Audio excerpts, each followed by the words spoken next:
we are going to talk a little bit about umpiring because we got news that Angel Hernandez has gone to the umpire school in the sky. He is with the other Angels now. He is not dead, but he has simply retired. The league's most famous or infamous umpire has called it a career after 33 years of calling balls, strikes, safes, and outs in the sport's highest league.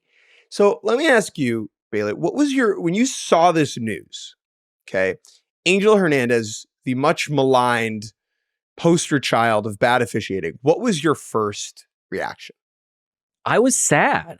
I was saddened by this news. I think most people were celebrating. They were dancing in the streets. They said, "Oh, our national nightmare is over. Angel Hernandez is gone from officiating Major League Baseball games." I was sad. I was sad because of the timing, first and foremost.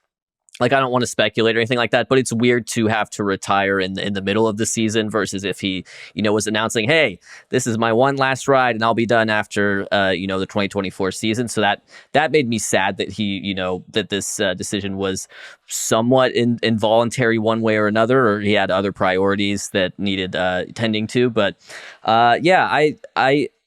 I was saddened because a guy who everybody knows is going away. And, I think that's the same for, if a player goes on a retirement tour and maybe they weren't your favorite player, maybe they played for a team you didn't like, but you're still going to miss them because you're missing a memorable face from the game of baseball. And we're going to miss Angel Hernandez in that weird way, even though he was, I would say, largely an unpopular character.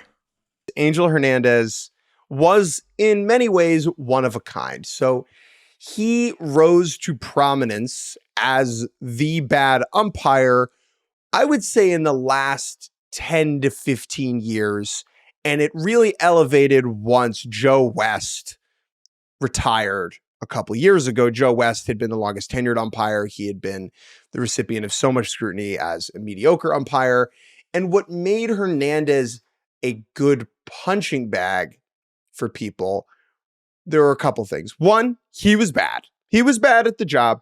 He was below average at the job, both calling balls and strikes and elsewhere. He is distinctive looking, right? When he takes off his mask, he's got and I mean this nicely, he's got a big face, but Angel's got just a big old face. And so when you see his big old face, you're like, that's Angel Hernandez, right? And then the third thing is that he was about the lifestyle, okay? He loved umping. And he was embroiled in bizarre events and interactions, and he was a character in our world. He became the villain, man. He became the villain he never wanted to be. It was a role that was deserved, a role that was earned. But at the beginning, all this guy wanted to do was call balls and strikes.